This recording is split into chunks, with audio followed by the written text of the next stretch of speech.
Donc, on est dans l'Apocalypse au chapitre 21, puis on va lire les 8 premiers versets. Donc, je commence la lecture. Apocalypse 21 et le verset 1. Puis, je vis un nouveau ciel et une nouvelle terre, car le premier ciel et la première terre avaient disparu, et la mer n'était plus. Et je vis descendre du ciel d'auprès de Dieu la ville sainte, la nouvelle Jérusalem, préparée comme une épouse qui s'est parée pour son époux. J'entendis du trône une forte voix qui disait, « Voici le tabernacle de Dieu avec les hommes. Il habitera avec eux et ils seront son peuple et Dieu lui-même sera avec eux. Il essuiera toute larme de leurs yeux et la mort ne sera plus. Il n'y aura plus ni deuil, ni cri, ni douleur, car les premières choses ont disparu. » Et celui qui était assis sur le trône dit, « Voici, je fais toutes choses nouvelles. » Et il dit, « Écris, car ces paroles sont certaines et véritables. » Et il me dit, « C'est fait. Je suis l'alpha et l'oméga, le commencement et la fin. À celui qui a soif, je donnerai de la source de l'eau de la vie gratuitement. »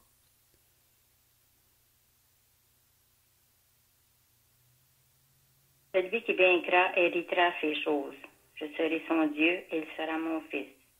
Mais pour les lâches, les incrédules, les abominables, les meurtriers, les débauchés, les magiciens, les idolâtres et tous les menteurs, leur part sera dans les temps ardents de feu et de soufre, ce qui est la seconde mort. Amen. C'est bien. Donc, si vous étiez là la semaine passée, on avait regardé le 6e événement futur qui doit prendre place dans le plan prophétique de Dieu. C'était concernant le jugement dernier. Donc, on avait vu la semaine passée qu'est-ce que ça va comprendre, ça, le jugement dernier.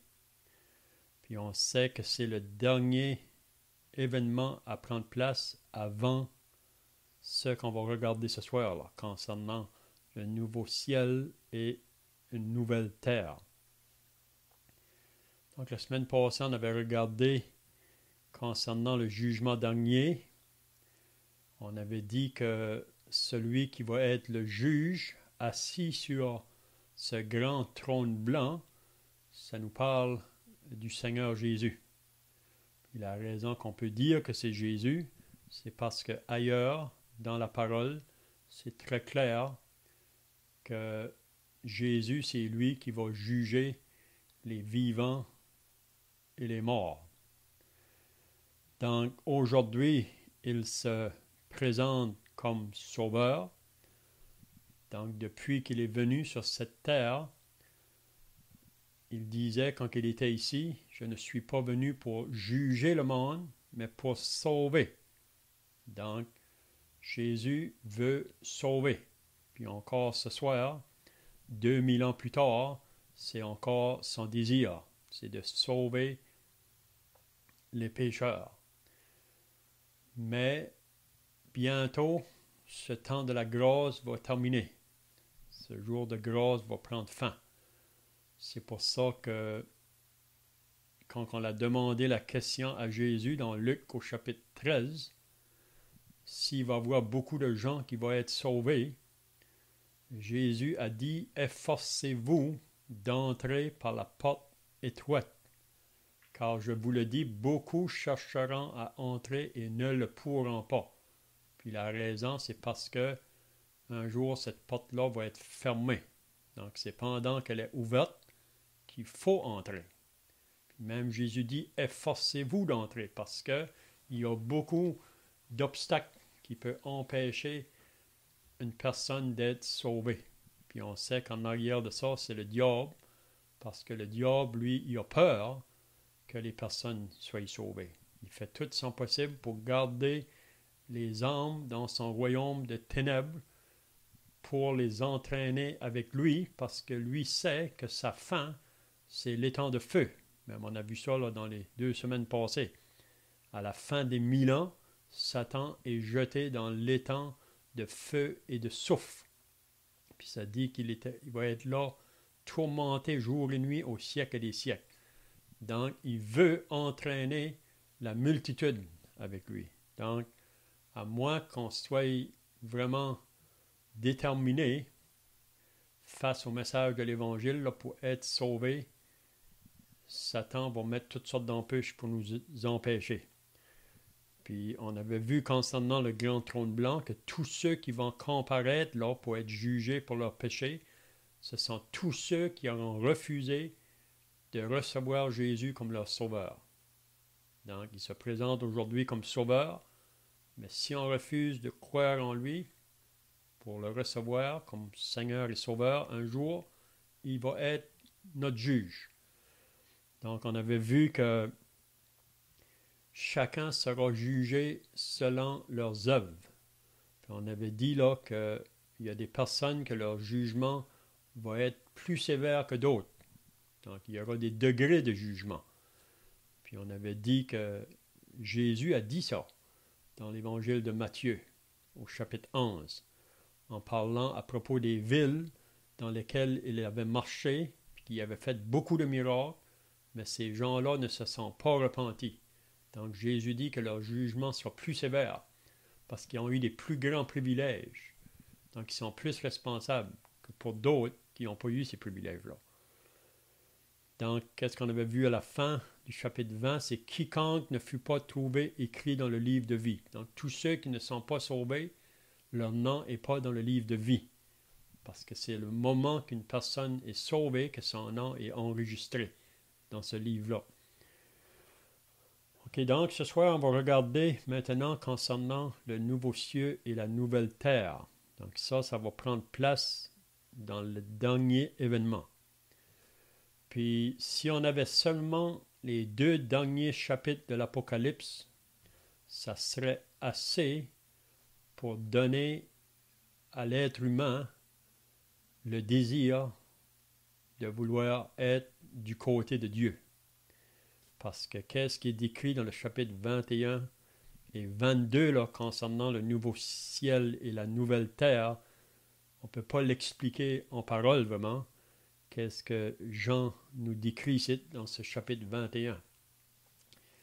Puis vous vous rappelez probablement que quand que Paul a été ravi jusqu'au 3e ciel, on lit ça dans 2 Corinthiens au chapitre 12, si vous vous rappelez, Paul dit qu'il connaît un homme, il ne sait pas si c'est dans son corps ou sans son corps, mais qui a été ravi en esprit jusqu'au 3e ciel. Puis Paul vraiment parlait de lui-même à ce moment-là. Mais il dit qu'il a vu des choses là qu'il ne peut pas exprimer en parole. Tellement c'est merveilleux. Il ne peut pas le décrire en parole. Donc on peut dire ici, on a des détails un peu concernant ce nouveau ciel et cette nouvelle terre, mais on ne peut pas pénétrer dans la profondeur de ces pensées-là. Mais ça nous donne le goût d'y être, parce que c'est vraiment beau qu'est-ce que Jean a vu là concernant ce nouveau ciel et cette nouvelle terre. Donc le premier verset, on lit, c'est Jean qui dit « Je vis un nouveau ciel et une nouvelle terre ». Donc, pourquoi un nouveau ciel et une nouvelle terre? Mais il nous dit la raison juste après. Car le premier ciel et la première terre avaient disparu. Donc, si vous vous rappelez ce qu'on a lu la semaine passée, là, au verset 11, quand que le Seigneur va être assis sur son trône, le grand trône blanc, là, pour juger, on lit au verset 11, « La terre et le ciel s'enfuirent devant sa face. Et il ne fut plus trouvé de place pour eux. Donc la terre et le ciel s'enfuirent. Puis ce premier ciel, si on peut dire, ou cette première terre, va être détruite, va disparaître, puis elle ne reviendra plus, cette terre-là, puis ce ciel-là. Il faut bien comprendre ici, quand il parle du ciel et de la terre qui ont disparu, ça ne comprend pas le ciel qui concerne la présence de Dieu. Et vous savez, comme on a dit tout à l'heure, dans 2 Corinthiens, Paul a été ravi jusqu'au 3e ciel. Donc le 3e ciel, ça c'est vraiment la demeure de Dieu, la place où Dieu est. Mais le premier ciel, ça c'est le firmament qu'on peut voir présentement, ce qu'on voit à l'œil nu présentement, et le ciel, les nuages, on peut voir les oiseaux qui volent dans le ciel. Ça, c'est le premier ciel. Le deuxième, c'est le ciel des astres. Le ciel où ce que c'est même là où le diable est présentement. Et dans les lieux célestes, ça, c'est vraiment le deuxième ciel. Donc, c'est vraiment ça quand on lit que le ciel et la terre a disparu, le premier ciel et la première terre, ça comprend le premier ciel et le deuxième, si on peut dire, dans cet aspect-là. Là.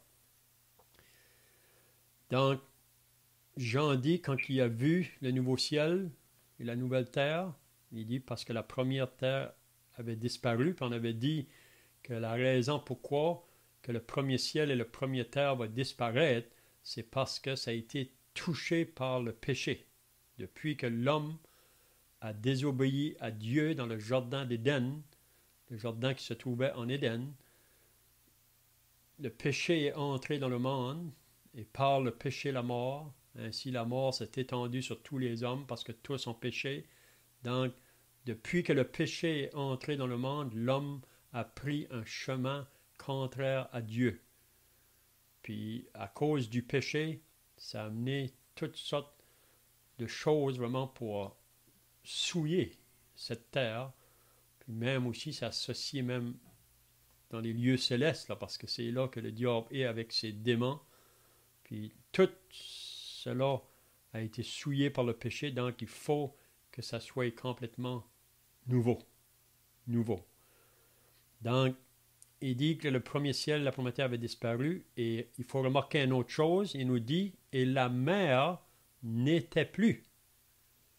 Donc, dans ce nouveau ciel et cette nouvelle terre, il n'y aura pas de mer. C'est ça que Jean ici nous révèle, qu'il n'y aura pas de mer. Donc, pourquoi pas de mer? C'est difficile à comprendre la raison, mais on sait que souvent, ce qui est associé à la mer, c'est souvent associé là, à de l'agitation ou, comment je dirais, à beaucoup de troubles. Puis même si vous vous rappelez dans l'Apocalypse 13 qu'on avait lu là, que la première bête vient de la mer. Donc la première bête nous parle de l'Antichrist. Elle va venir de la mer. Donc il y a des personnes qui pensent que ça peut être à cause que c'est associé à beaucoup de mal, mais c'est pour dire qu'il n'y aura plus de mer. Plus de mer. On sait que même dans le chapitre 19 qu'on avait lu là, concernant la Babylone politique et commerciale, la mer était beaucoup utilisée pour la marchandise, le trafic, le commerce. Puis à travers de ça, il y avait beaucoup de mal associé à ça. Donc, c'est juste pour dire que la mer ne sera plus. Donc, il n'y aura plus de division entre les continents. Il y aura seulement la terre. Donc, il n'y aura plus de division. On pourra voyager sans problème. Donc, je ne sais pas si quelqu'un a des questions ou d'autres pensées jusqu'ici, là.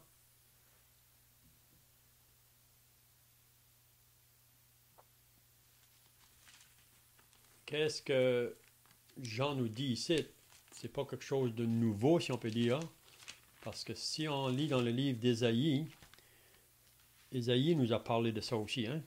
Ésaïe au chapitre 65. Je vais juste vous lire, là. Je n'avais pas besoin de tourner.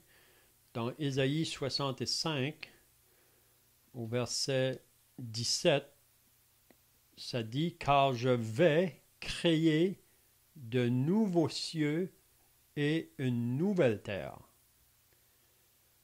On ne se rappellera plus les choses passées, elles ne reviendront plus à l'esprit. » Donc, concernant la première terre et le premier ciel, on ne se souviendra plus de ce qui s'est passé là.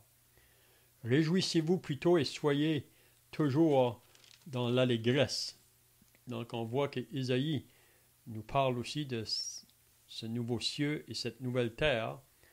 Puis, si on va dans le Nouveau Testament, on sait que Pierre nous parle de ça aussi dans sa deuxième épître, au chapitre 3.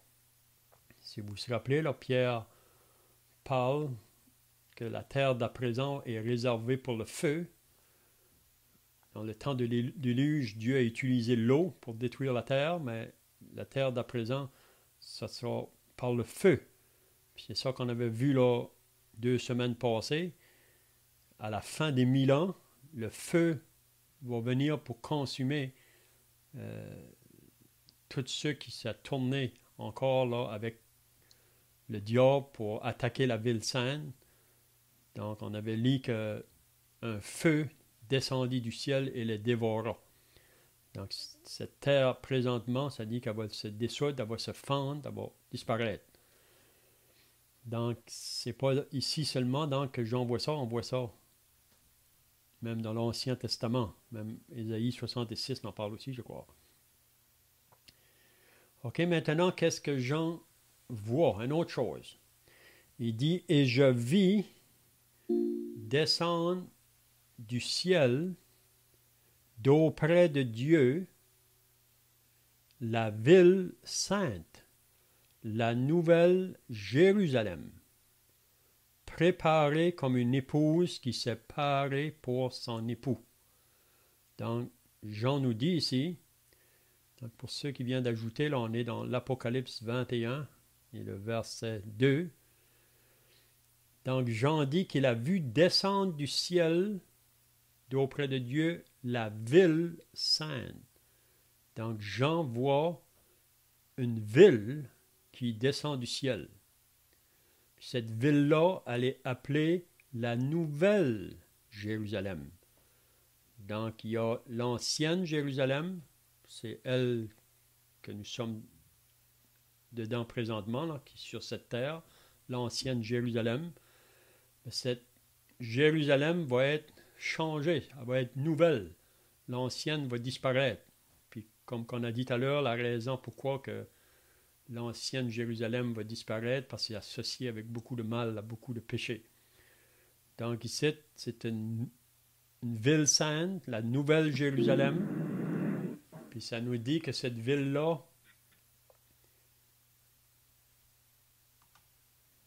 elle descend du ciel.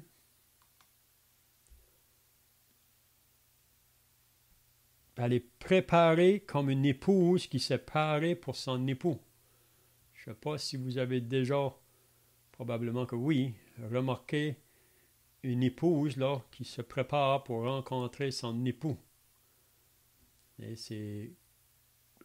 Elle se met là vraiment belle.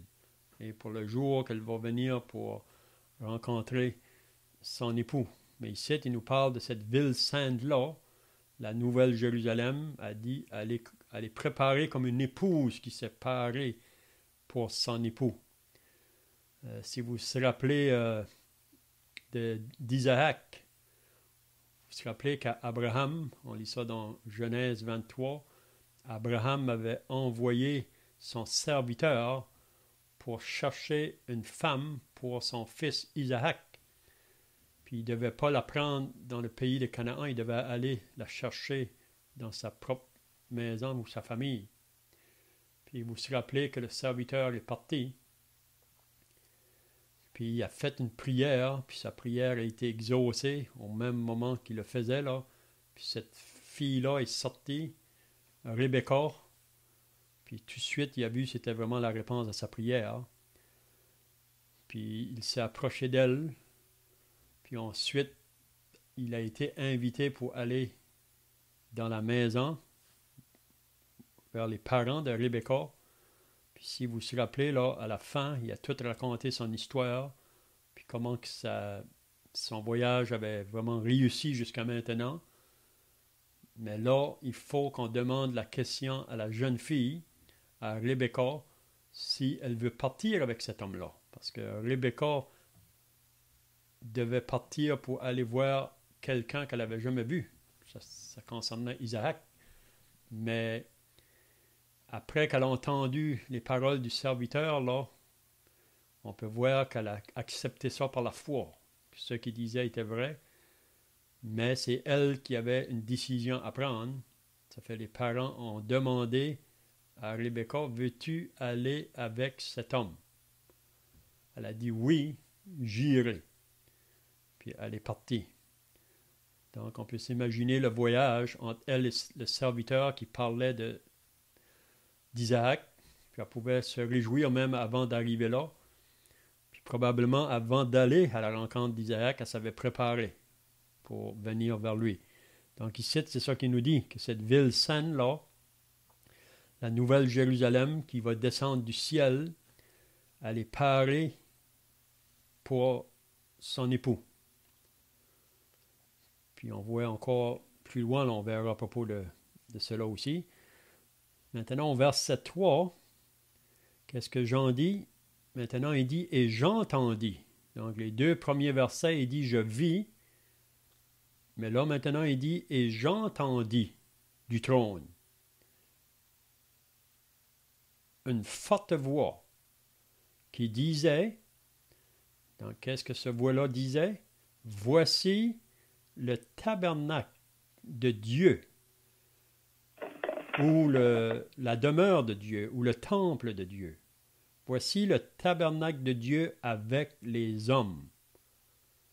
Donc, c'est Dieu qui va habiter avec les hommes sur cette nouvelle terre. C'est vraiment beau. Vous savez, depuis le début, Dieu veut demeurer avec l'homme. À plusieurs reprises, on peut voir dans l'Ancien Testament, on voit même dans le désert, quand il a fait construire le tabernacle, parce que Dieu voulait habiter au milieu d'eux. Mais Dieu ne pouvait pas se faire voir vraiment au milieu d'eux. Parce qu'on sait que Dieu est saint, Dieu est pur. Puis là où le péché est, Dieu ne peut pas se présenter parce que tout va mourir. Mais là, dans ce nouveau ciel et la nouvelle terre, c'est Dieu fait sa demeure avec les hommes. Il a toujours voulu ça. Puis c'est ça qu'il va faire à la fin. Mais avant qu'il le fasse, il faudra que tout mal soit détruit. Satan va être jeté dans les temps de feu. On ne le reverra plus. Donc tout ce qui était associé au mal sera disparu à ce moment-là. Ça s'associe avec l'ancienne terre et l'ancien ciel. Mais ici, tout est nouveau. Donc Dieu habite sur la terre avec les hommes. C'est ça qu'il dit. Il habitera avec eux et ils seront son peuple et Dieu lui-même sera avec eux. Donc on peut s'imaginer. On ne peut pas l'imaginer vraiment. Qu'est-ce que ça va être? Mais Dieu avec les hommes. Puis qu'est-ce qu'on lit au verset 4? Ça dit, il va essuyer toute larme de leurs yeux. Donc, il n'y aura plus de larmes dans ce lieu-là. Plus de larmes. Probablement que vous pouvez penser présentement les larmes. Beaucoup de gens versent des larmes. Puis ça peut être pour différentes choses. Parfois, ça peut être des larmes de joie. Mais souvent, c'est des larmes de tristesse. Puis ça peut être des parents qui pleurent sur leurs enfants. Ou ça peut être des enfants qui pleurent sur leurs parents. Parce que leurs parents les a délaissés. Ils se sentent seuls. Mais aussi, on peut voir les larmes quand ça vient à un deuil. Et si on perd un mari, on perd une épouse, on perd un enfant, il y a des larmes. Il y a des larmes aussi parce que la souffrance est là. Le mal est tellement intense que ça nous fait verser des larmes. Puis il ne faut pas oublier que Jésus lui-même, quand il est venu sur cette terre, il a pleuré, il a versé des larmes. On voit que quand il est venu pour entrer dans la ville de Jérusalem, assis sur l'âne, ça dit qu'il a pleuré sur cette ville. Pourquoi? Parce que cette ville ne l'a pas reconnu. Il est venu comme une poule qui vient pour rassembler ses poussins sous ses ailes, mais ils n'ont pas voulu de lui. Donc il a pleuré sur la ville de Jérusalem. Jésus a pleuré devant la tombe de Lazare. Vous vous rappelez dans Jean chapitre 11, Jésus a pleuré. Jésus vraiment voyait la conséquence que le péché a apporté à l'homme, la mort. Donc ça nous apporte des larmes. Puis si vous pouvez penser, là, depuis une année que la pandémie a commencé, il y a beaucoup de personnes qui sont passées dans l'éternité. Il y a eu beaucoup de pleurs et de larmes parce que beaucoup de parents même sont morts sans avoir personne autour d'eux, autour de leur lit, à cause de ce virus. Donc, on peut s'imaginer. Mais là, qu'est-ce qu'on lit? Il essuiera toute larmes de leurs yeux. Plus de larmes. On a de la misère à concevoir ça, mais c'est réel, c'est vrai. Une autre chose qui nous dit, et la mort ne sera plus. Donc, plus de mort. Vous savez, quand Dieu a créé l'homme, il n'a pas créé l'homme pour qu'il meure. Il a créé l'homme pour qu'il vive. Puis il a créé l'homme pour que l'homme le serve et l'adore. C'était la raison pourquoi il a créé l'homme. Puis il avait placé l'homme dans une condition là, qu'on ne peut pas décrire. Dans le jardin en Éden, là, ça aurait dû être une beauté. Puis il avait tout pourvu à l'homme. Il manquait de rien à l'homme. Mais, si vous vous rappelez, l'ennemi est venu. L'ennemi est venu, puis il a séduit la femme, Ève. Elle était bien consciente qu'elle ne devait pas manger à cet arbre qui était au milieu du jardin, mais elle a été séduite. C'est comme si que le diable soufflait dans ses oreilles là, que Dieu lui enlevait quelque chose ou lui privait de quelque chose. Puis elle a été séduite. Elle a mangé le fruit, puis ensuite elle a donné à son mari, Adam. On sait que c'est Adam qui est responsable, parce qu'on lit dans Romains 5 au verset 12, c'est pourquoi par un seul homme, c'est-à-dire Adam, le péché est entré dans le monde, et par le péché, la mort. Donc la raison pourquoi que l'homme meurt, c'est le péché. Le péché. Puis ça dit que la mort, c'est le rendez-vous de tous les vivants. Un jour ou l'autre, on va arriver à ce rendez-vous. À moins que Jésus vienne chercher son Église. Si Jésus vient chercher son Église aujourd'hui, ceux qui sont sur la terre, croyants, ne connaîtront pas la mort. Ils seront enlevés avec des corps changés. Mais depuis que le péché est entré, donc la mort a fait son entrée. Puis à chaque jour, dernièrement, on a vu quelqu'un qui s'occupe du salon funéraire, là, puis il nous a dit que ici, dans 12 jours, il y avait eu un mort à chaque jour. Donc la mort est le rendez-vous de tous les vivants. Même Salomon dit dans l'Ecclésiaste que l'homme n'est pas maître de son souffle. Il n'y a aucun pouvoir sur le jour de la mort. Donc quand Dieu coupe le souffle de la vie, on va partir. On peut avoir tout l'argent qu'on voudra, on ne pourra pas arrêter ça. Mais ici, de penser à un lieu où la mort ne sera plus. Plus de mort. Plus de mort. Et il n'y aura plus ni deuil, parce qu'associé à la mort, ça amène le deuil, ça apporte des cris, ça apporte des douleurs.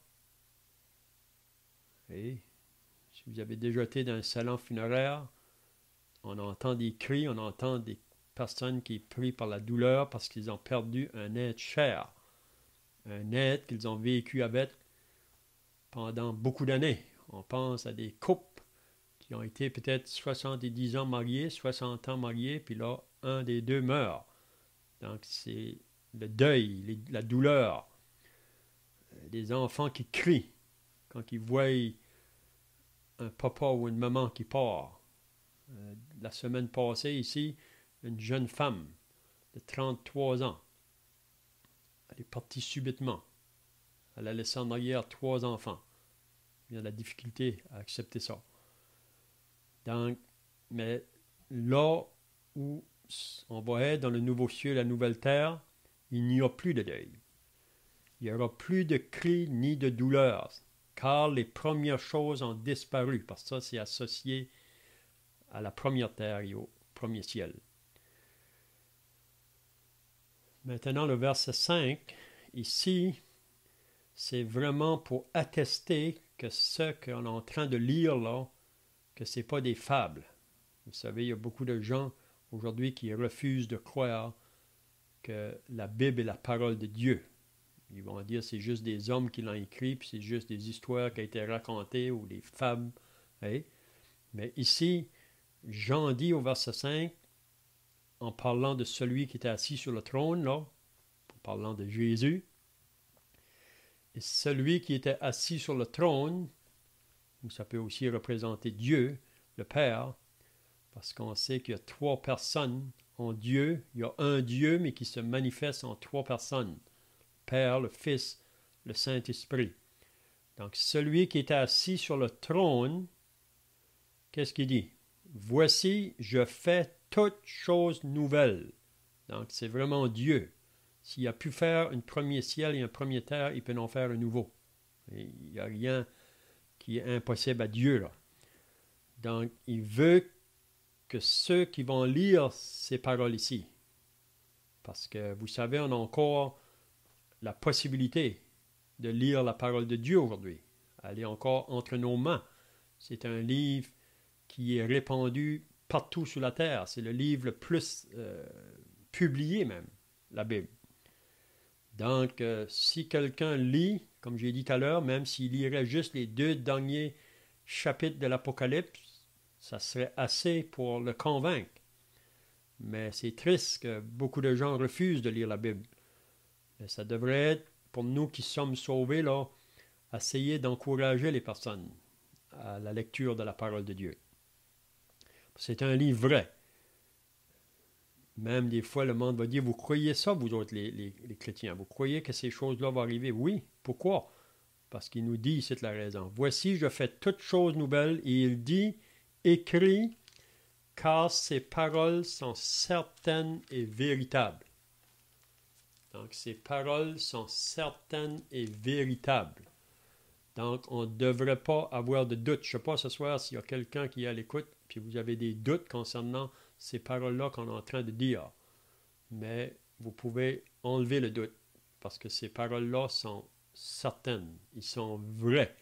Même Paul dit à Timothée que toute écriture est inspirée de Dieu, et pour nous enseigner, pour nous convaincre, pour nous corriger, pour nous instruire, afin que l'homme de Dieu soit accompli à toute bonne œuvre. Donc c'est une parole certaine. Même Paul nous dit ça aussi dans la première épître à Timothée, quand il dit c'est une parole certaine et entièrement digne d'être reçue que Jésus-Christ est venu dans le monde. Pourquoi? Il est venu pour sauver les pécheurs. C'est certain. On peut se fier à cette parole-là. Vous savez, il y a beaucoup de paroles qui sont dites dans le monde, puis peut-être qu'on a des raisons de ne pas se fier dessus parce que beaucoup de paroles sont dites, mais il n'y a pas beaucoup qui est accompli de ce qui est dit. Mais avec Dieu, on n'a pas de doute que ce qu'il a dit, puis on a beaucoup de preuves, que toutes les paroles qui ont été prononcées dans l'Ancien Testament par les prophètes se sont accomplies à la lettre. Puis ça s'accomplit encore. Donc, je ne sais pas si quelqu'un a des pensées là, ici, là, ou des questions.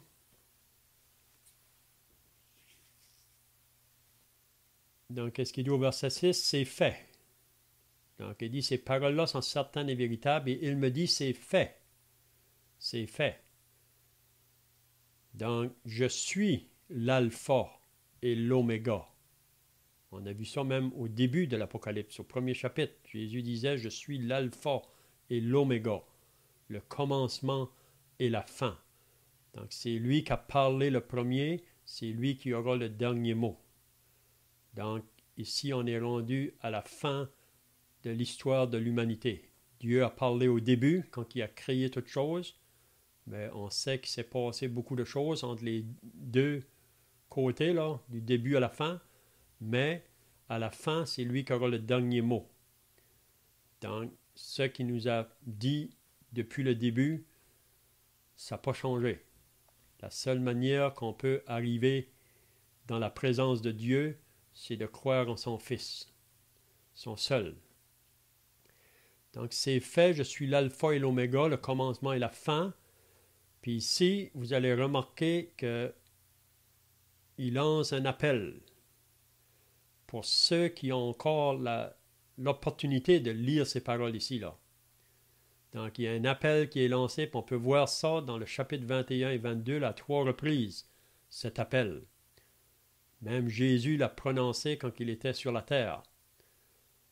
Quand il a parlé avec la femme samaritaine, puis même dans Jean chapitre 7, il pouvait dire les mêmes paroles qu'il avait crié d'une voix forte, là, « Celui qui a soif, à celui qui a soif, je donnerai de la source de l'eau de la vie gratuitement. » Donc, c'est une invitation encore pour ceux qui ont l'opportunité encore de lire la parole de Dieu.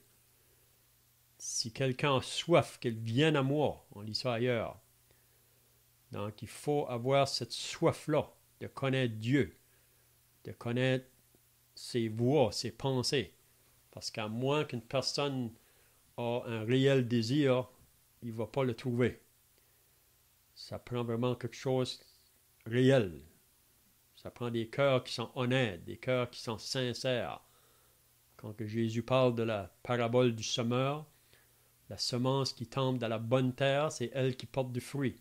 C'est un cœur qui est honnête, qui est sincère. À celui qui a soif, je donnerai de la source de l'eau de la vie gratuitement. Ça ne coûte rien. Ça a coûté quelque chose pour Jésus. Ça a coûté sa vie qu'il a donnée pour nous. Mais pour nous, la vie éternelle, c'est un don gratuit. C'est comme un cadeau. Et si je vous offre un cadeau, ça ne vous coûte rien. Vous n'avez pas à travailler pour. La seule chose que vous devez faire, c'est le prendre ou le refuser. Mais si vous le prenez, vous savez bien qu'il y a quelqu'un qui a payé pour le cadeau. Donc, c'est la même chose. La vie éternelle, c'est gratuit, mais quelqu'un a payé un grand prix. On ne peut pas décrire le prix qui a été payé. La mort du Seigneur Jésus, une mort atroce. La mort jusqu'une mort qui l'a amené à la croix. Qu'est-ce qu'il dit au verset 7? Celui qui vaincra. On voit ça souvent dans le chapitre 2 et le chapitre 3 de l'Apocalypse. Quand il a écrit aux 7 églises, là, à la fin de chaque église, il pouvait dire ces paroles. Celui qui vaincra. C'est ceux vraiment qui auront pris position pour le Seigneur, qui ne seront pas laissés intimider, ou ils n'auront pas fait de compromis pour plaire à ce monde, qui pourrait les empêcher vraiment de répondre à l'appel. Celui qui vaincra héritera ces choses. Donc, ceux qui vont vaincre, c'est ceux qui auront cru au Seigneur Jésus. C'est ceux qui auront venu à lui pour le recevoir comme Sauveur et Seigneur. Puis, il nous promet cet héritage-là. Même Pierre en parle, de cet héritage, dans son épître, la première épître. Celui qui vaincra héritera ces choses. Je serai son Dieu et il sera mon fils. Donc, le moment qu'on croit au Seigneur Jésus, hein, le moment qu'on croit au Seigneur Jésus, à tous ceux qui l'ont reçu, à ceux qui croient en son nom, il leur a donné le pouvoir de devenir enfants de Dieu. Donc, on est associé à la famille de Dieu. Puis Dieu, il dit ici, je serai son Dieu et il sera mon fils. Même on est enseigné par Jésus même que quand on prie Dieu, on peut l'adresser comme notre Père parce qu'on est son enfant, on fait partie de sa famille. Donc, celui qui vaincra héritera ces choses. Donc, les choses qu'on vient de dire. Et cet endroit-là, vraiment, qui est associé aux nouveaux cieux et à la nouvelle terre. Mais le verset 8, c'est un verset triste parce qu'il nous fait comprendre que ce n'est pas tout le monde qui va croire. Il nous fait comprendre que ce n'est pas tout le monde qui va avoir soif pour venir à l'appel. Puis là, il nomme une liste de personnes. Les lâches, donc, c'est des personnes qui ne sont pas assez courageux pour prendre position pour le Seigneur. Il dit les lâches, les incrédules, donc c'est ceux qui refusent de croire, les abominables, les meurtriers, donc c'est tout le péché vraiment. C'est le péché vraiment qui domine, qui règne. Donc pour les lâches, les incrédules, les abominables, les meurtriers, les impudiques, ça s'associe à la vie de débauche dans toutes ces formes, le péché qu'on peut commettre avec le corps. Donc on voit dans le monde aujourd'hui, c'est rempli. On vit de l'adultère, de la fornication, puis tout ça qui est associé à ce péché-là de l'impudique. Les impudiques, donc c'est tous des péchés qui empêchent l'homme d'être sauvé. Donc c'est pour ça qu'à moins qu'on vienne à la repentance, puis qu'on veut se détourner de ça, on ne peut pas être sauvé. Mais celui qui est prêt à se repentir, puis de crier à Dieu, le Seigneur va étendre sa main pour le délivrer de tous ses péchés. Hein. Les enchanteurs, ça s'associe beaucoup là, à la magie ou à la sorcellerie ou quoi que ce soit. Les idolâtres, ceux qui adorent les idoles ou d'autres dieux. Puis il faut bien remarquer aussi, et tous les menteurs. Donc, ceux qui sont des menteurs, qui vivent de jour en jour dans le mensonge. Puis on sait qu'on vit dans un monde qui est associé au mal, puis on sait que le diable est le père du mensonge. Donc il dit tous les menteurs, leur part, donc il cite c'est un contraste, parce qu'au verset 7, il disait celui qui vaincra héritera ces choses, mais ici, il mentionne une liste de péchés, là, puis ceux qui sont associés à ça, leur part sera dans l'étang ardent de feu et de soufre, ce qui est la seconde mort. Donc c'est ça qu'on a vu à la fin du chapitre 20. Tous ceux que leur nom n'est pas écrit dans le livre de vie fut jeté dans l'étang de feu et de soufre, qui est la seconde mort. Le salaire du péché, c'est la mort, mais le don gratuit de Dieu, c'est la vie éternelle en Jésus-Christ. Donc, je vois que le temps est passé, donc on va s'arrêter là pour ce soir. Puis la semaine prochaine, on va décrire concernant cette ville saine-là. Jean va voir tous les détails à propos de cette ville-là. Puis, j'aime de voir ça. C'est pas tout le monde peut-être qui le voit de la même manière, mais pour moi, c'est littéral. C'est littéral. La raison pourquoi, c'est parce qu'il y a trop de détails pour dire que ça serait quelque chose qui est seulement symbolique. C'est littéral. Donc, on verra qu'est-ce que ça comprend, cette nouvelle Jérusalem. On dit que c'est la capitale céleste qui va régner dans ce temps-là sur la terre. Tous ceux qui ont été sauvés auront accès à ce lieu-là. Donc, on pourra continuer la semaine prochaine. Donc, je ne sais pas si quelqu'un a des questions pour terminer, là, ou d'autres pensées. Sinon, on va terminer par la prière.